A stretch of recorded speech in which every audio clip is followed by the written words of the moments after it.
근데 이 절규라는 작품을 보면 어떤 감정이 드세요?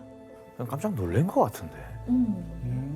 진짜 공포? 그렇죠. 절규는 현대 미술사에서 엄청난 화제와 영향을 미친 작품인 만큼 이를 둘러싼 많은 의문과 미스터리들이 존재합니다.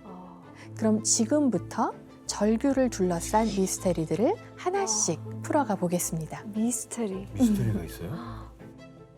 먼저 절규 속의 패닉 상태처럼 보이는 이 앙상한 모습의 남자는 대체 왜 이렇게까지 절규를 하고 있는 걸까? 뭘 보고 놀란 것 같기도 하고. 뭉크가요, 해질녘에 한 언덕을 산책하다가 문득 굉장한 불안감을 느낍니다. 그리고 그 감정을 고스란히 이 그림에 담아낸 거거든요. 갑자기 공황장애가 왔을 수도 있겠네요. 그렇겠죠? 아니면 그래서 전쟁 아닌가? 환영을 벗다든가. 이때 뭉크가 구체적으로 남긴 글이 있어요. 어떤 감정이었는지 규현 씨가 한번 읽어주시죠. 해가 질 무렵 나는 두 친구와 길을 걸어 내려가고 있었다. 갑자기 하늘이 피처럼 빨갛게 변했다. 극도의 피로를 느낀 나는 멈춰서서 난간에 기댔다. 불의 혓바닥과 핏물이 검푸른 피오르 해안을 따라 퍼져갔다. 내 친구들은 공포에 몸을 떨며 뒤처진 나를 남겨두고 계속 걸어갔다. 그때 나는 거대하고 무한한 자연의 절규를 들었다. 되게 극심한 공포에 시달리고 있는데? 그렇죠. 그런데 뭉크가 남긴 글을 토대로 추측을 해보면요. 절규 속의 남자는 이 남자가 절규하는 게 아니에요. 응? 자연에서 갑자기 비명을 들은 거예요. 그 비명을 듣고 괴로워하는 거죠. 그런데 귀를 막아도 비명 소리가 멈추지 않고 그림을 보면 남자의 어떤 절규가 눈과 입을 통해서 터져 나오는 것 같아서 마치 이 온 세상이 절규하는데 그게 내 몸까지 뚫고 들어와. 이런 모습이에요. 그러니까 그 해가 지고 있는 노을의 풍경이 피처럼 보였고 그 자연이 절규하는 것처럼 들렸다는 거네요. 네, 많이 오해하시는 게 이렇게 하고 있다고 생각을 하는데 이게 아니고 이거죠. 귀를 막고 있는 장면인 거죠. 그렇구나. 유진 선생님, 그 당시에 뭉크의 그런 정신적 상태가 어땠던 거예요? 공황 발작이었다고 저는 생각이 돼요. 그러니까 이 메모를 보면 해가 지고 있었고 하늘이 핏빛으로 변했다.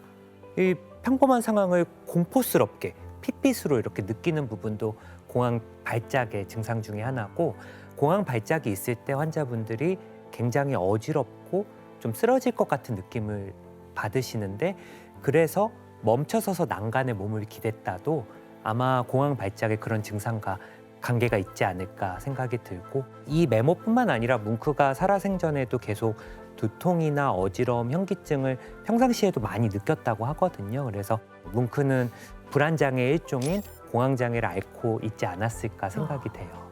그렇다면 이 뭉크의 역작인데 이 절규가 발표됐을 때 당시의 반응은 어땠을까요? 그래도 이미 조금 스타가 됐으니까 스타의 작품은 다 좋게 보이는 그런 게 있잖아요. 근데 이것도 집에 걸긴 좀 그럴 것 같아. 맞아요.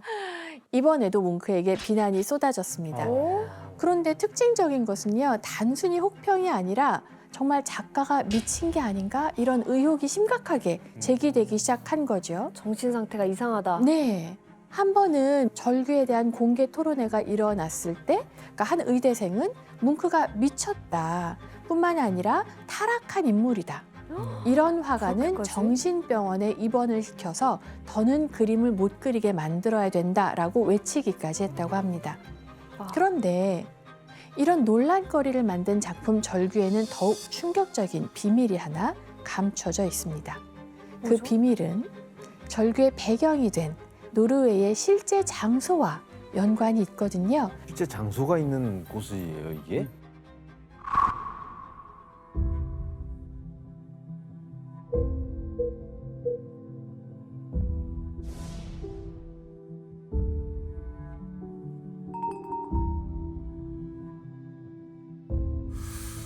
저기서 실제 노을을 보면 정말 저렇게 보여요.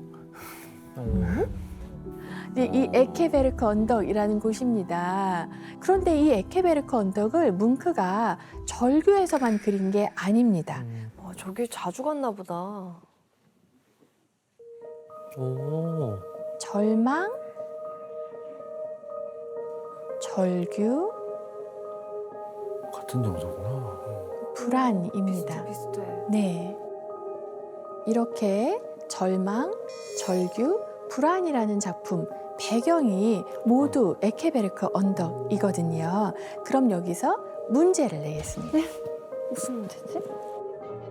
뭉크는 절규의 배경이 된 에케베르크 언덕을 강박적으로 계속 그려나갔는데요. 그 이유는 무엇이었을까요? 정답. 네, 혜성 씨. 에케베르크 언덕에 가족이 묻힌 거예요. 와, 정말 비슷합니다. 비슷하다고요? 아, 네, 굉장히 비슷합니다. 거기서 장례식을 했어요. 정답입니다. 아. 바로 이곳에서 가족들의 장례식이 치러졌기 때문입니다. 가족들? 가족들이요. 어. 뭉크의 어머니, 누나, 아버지의 장례식이 차례로 치러졌고요. 여동생 라우라가 정신질환으로 입원을 했던 병원도 에케베르크 근처였습니다. 아니 교수님 설명 듣고 나니까 왜 저기서 절규를 했는지 이제 이해가 돼요. 그쵸. 가족들의 장례식이 있었던 본인일 곳이고. 수도 있겠네. 네. 이 에케베르크 언덕은 뭉크에게 가장 깊은 상처로 남은 그런 곳이었기 때문에 뭉크가 이곳을 배경으로 삼아서 강박적으로 그림을 그렸던 겁니다. 아 그랬구나. 와 진짜. 저기서 발작이 일어날 수밖에 없었네요. 그렇겠죠. 그런데 이 절규 속에는 또 100년이 넘게 풀리지 않았던 또 다른 미스테리가 있습니다. 또 있어요? 그 미스터리는 뭉크가 절규를 발표하고 나서 그로부터 11년이 지난 1904년에 절규의 한쪽 귀퉁이에서 심상치 않은 의문의 아주 작은 낙서 하나가 발견된 거예요.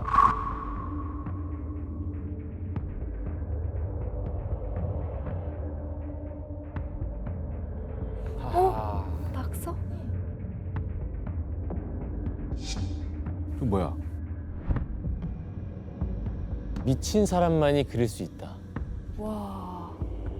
근데 저거를 누가 썼다는 거예요? 절규가 이제 덴마크 코펜하겐에서 전시가 되고 있었는데요. 그때 낙서가 발견된 거예요. 그래서 사람들은 뭉크를 싫어한 어떤 관람객이 뭉크가 미쳤네 이러면서 작품을 훼손하려고 이제 일부러 거기다 써 넣었다라는 추측이 정말 지배적이었습니다. 그럴 수도 있다. 근데 그 시체를 보면 알 수 있지 않을까요? 그렇죠. 그게 2021년에 낙서를 한 사람이 누구였는지 드디어 밝혀졌습니다. 와. 누구였을까요? 본인. 정답입니다. 낙서의 주인공은 다른 누구도 아닌 그림을 그린 뭉크 자신이었거든요. 너무 소름이야. 네. 그래서 2021년 오슬로 국립미술관에서 적외선 촬영 기법을 통해 필체를 지금 보시는 것처럼 뜨게 됐고요. 기존에 남겨진 뭉크의 필체와 비교를 해보니 이건 99.9% 뭉크의 필체가 확실하다라고 와. 현재 결론이 내려진 상황입니다. 어마어마하네.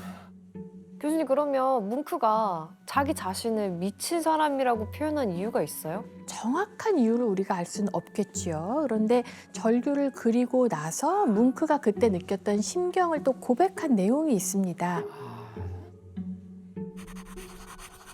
몇 년 동안 나는 거의 미쳐 있었다. 광기에 대한 공포가 비틀린 고개를 쳐들던 시기였다. 피 속에서 자연이 절규하고 있었다. 나는 한계점에 와 있었다. 엄청 고통스러워했던 것 같아요. 네. 저 시기에. 정말 말씀하신 것처럼 뭉크 자신도 내가 그냥 광기에 사로잡힌 미친 사람이다 이렇게 인정을 하고 있었겠죠. 그래서 자기의 작품에도 그런 낙서를 남겼던 것 같습니다. 이렇게 스스로 미친 사람이라고 일컬을 정도로 우울과 불안의 감정에 시달렸던 뭉크가 유달리 집착하는 것이 있었습니다. 너무 좋은 거예요. 떨어지기 싫은 거예요, 사실은. 애착. 자기 작품에 감정에? 집착하는 거죠. 아. 그래서 또 팔리면 또 하나를 그래서 갖고 있는 거예요. 그러니까 아까 절규도 여러 버전이 있었잖아요. 얼마나 절규가 많은지 한번 보실까요? 그래서 많아요? 계속 팔렸나 보다 여기가. 석판화도 있고 파스텔, 크레용, 그리고 잘 알려진 유화 버전이 있고 드로잉, 와. 템페라 어. 이런 버전까지 다양한 절규의 버전을 이렇게 보여드리고 있는데요. 근데 이거 다 뭉크가 그린 거야? 네,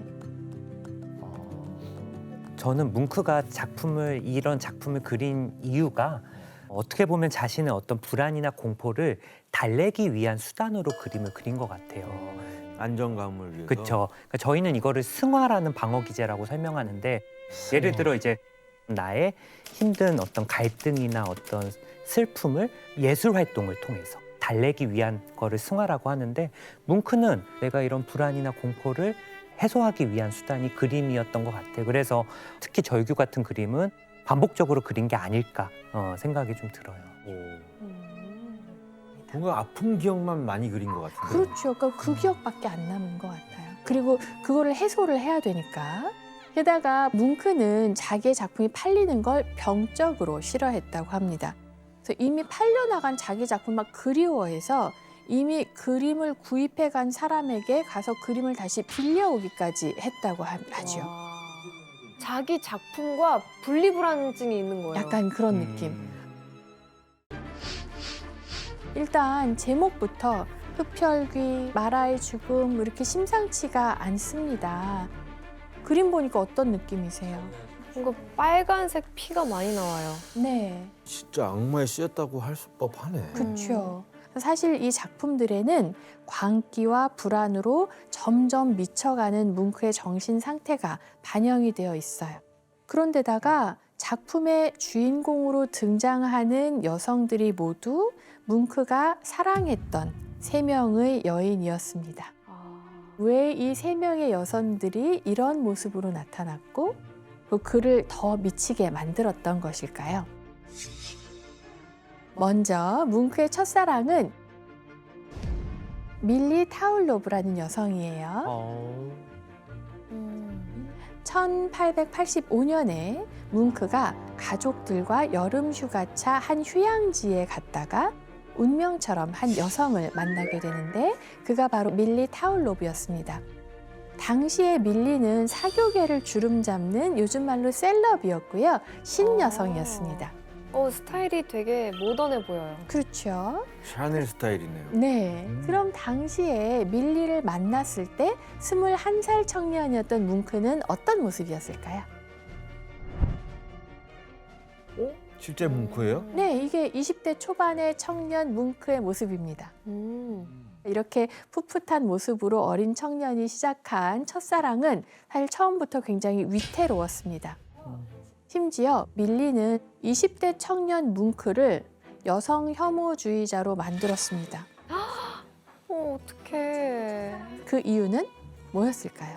아 남편이나 애인이 있었어요. 아우, 그렇죠. 이미 밀리는 유부녀였습니다. 금단의 사랑을 시작한 뭉크는 그녀에게 정신없이 빠져듭니다. 그래서 둘은 계속해서 밀회를 이어나가면서 불륜을 저질렀구나. 그렇죠. 그리고 뭉크는 첫사랑의 경험을 이렇게 회상합니다. 나는 회백색 해변을 따라 내려갔다. 이곳은 내가 처음으로 육체적 사랑이라는 새로운 세상을 배운 곳이었다. 그전까지 한 번도 알지 못했던 눈빛의 신비로운 마력을, 그리고 경험해보지 못했던 키스의 중독성을 알게 됐다. 키스를 중독적으로. 그 처음이었나 봐요. 예. 그러니까 너무나 막 짜릿하고 막 달콤하고 막 이런 첫사랑의 어떤 감정이 느껴지는데 두 사람은 1891년까지 6년 동안 불륜 관계를 이어갔는데요. 와, 오래 만났다. 그렇죠. 근데 뭉크는 정말 밀리가 언젠가는 이혼을 하고 자기에게 와줄 거라고 기대하고 있었어요. 그런데 드디어 밀리가 이혼을 했습니다. 뭉크가 그렇게 바라던 순간이었겠죠? 그런데 그 뒤에 뭉크는 충격에 빠져요. 왜였을까요? 다른 남자가 또 있었어요. 네. 이렇게 규현 씨가 이걸 유난히 잘하셔. 이쪽 전문가. 약간 피카소 때도 잘하셨어요. 네, 이쪽입니다. 저. 네. 밀리가 뭉크가 아닌 다른 남자와 재혼을 하고 만 거예요. 아유, 저 여자가 문제야 저는. 그러니까 뭉크는 자기가 그녀에게 그냥 외도 상대에 불과했다고 깨닫고 나서 정말 큰 상처를 받습니다. 저 가지고 논 거잖아요. 네. 아이고 어떡해. 이렇게 팜무파탈이었던 유부녀 밀리와의 첫사랑 때문에 여성에 대한 두려움을 넘어서 여성 혐오자가 된 뭉크인데요. 이제 만나게 될 세 번째 사랑이야말로 그의 인생을 송두리째 뒤흔들었다고 해도 과언이 아닙니다. 아, 끝판왕인가요? 끝판왕이 있습니다. 이 세 번째 여인이야말로 뭉크를 미쳐버리게 만든 스토커였거든요. 스토커? 뭉크의 세 번째 여인은 툴라 라르센이라는 인물이었습니다. 아니 이번에는 여자가 더 좋아했던 거예요? 약간 그랬나 봐요. 많이 좋아했나 봐요. 이 세 번째 사랑을 회상하면서 뭉크가 남긴 글이 있는데 규현 씨 한번 읽어주시죠. 그때 세상 경험이 많은 한 여성을 만나 나는 호된 체험을 했다. 나는 불행하게도 열정적인 사랑으로 고통을 받았으며 몇 년간 광기에 가까운 상태였다. 그녀야말로 내 인생의 악령이라는 생각이 들었다. 도대체 어떤 사랑을 했길래 뭉크가 이런 글을 남겼는지 1898년에 두 사람이 만났을 때 뭉크는 34살이고 툴라는 29살이었습니다. 툴라는 부유한 와인 수입상의 딸이고 굉장히 아름답고 자신감이 넘치는 여성이었어요. 두 사람의 관계가 처음에는 순조로웠는데 뭉크가 자신과의 결혼을 자꾸만 미루자 툴라가 스토킹을 하기 시작했거든요. 아, 여자 보는 눈이 좀 없었던 것 같다. 뭉크가 유럽 대륙을 횡단하는 1년간의 여정을 진행하고 있을 때도 툴라는 뭉크를 따라다니면서 주변의 거처를 정하고 계속해서 전화하고 계속해서 편지 보내고 이렇게 공세를 퍼붓는 거죠. 게다가 뭉크의 친구들을 다 동원해서 뭉크의 모든 행동을 감시하고 또 심지어 뭉크에 대해서 거짓 소문을 퍼뜨리기까지 했다고 합니다.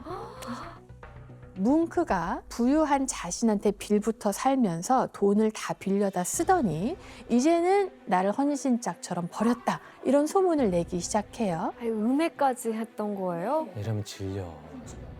그래서 뭉크는 끝끝내 툴라와 결혼만은 약속하지 않았다고 합니다. 저러는데 어떻게 결혼을 해요? 결혼하면 얼마나 더 끔찍해지려고. 그러게 말이에요. 진짜. 근데 이제 뭉크는요, 사실 사랑에 상처가 있었고 혼자 있는 걸 좋아했고요. 누군가에게 속박되는 것은 또 병적으로 싫어하고 그래서 툴라와의 결혼을 한사코 거부했던 겁니다. 이렇게 두 사람의 관계가 삐걱대는 사이에 1902년 가을에 뭉크와 툴라와의 사이를 돌이킬 수 없게 만든 한 사건이 벌어지는데요. 그림을 일단 한번 보실까요? 이건 뭐야? 바로 그 사건을 겪고 뭉크가 그린 마라의 죽음이라는 그림입니다. 그림 속에 피를 흘리고 죽은 것처럼 누워있는 남자가 뭉크인데요. 침대 옆에서 벌거벗은 몸으로 당당하게 서 있는 여성은 바로 툴라입니다. 대체 뭉크와 툴라 사이에 어떤 일이 벌어졌을까요? 뭘 겪은 거죠? 뭉크가 자꾸 자신과의 결혼을 거부하자 툴라가 극단적인 방법을 쓴 건데요. 툴라가 권총을 들고 자신과 결혼하지 않으면 자살하겠다면서 뭉크를 협박을 했어요. 그 뭉크가 이를 말리다가 그만 총알이 발사됐는데 그 총알이 뭉크의 왼쪽 가운데 손가락을 산산조각 내고 맙니다. 총알이 박힌 게 선명하게 남아있죠.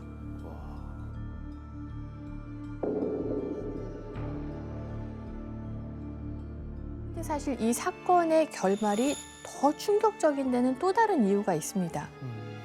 이렇게까지 하고 3주 뒤에 툴라가 새로운 남자를 만나 파리로 떠나버렸습니다. 아니, 결혼 안 해주면 자살하겠다던 사람이 다른 남자를 만났어요? 그 남자도 직업이 화가였다고 해요. 그러니까 이제 뭉크는 툴라와의 총격 사건으로 정말 붕괴되고 말았다고 보시면 될 것 같아요.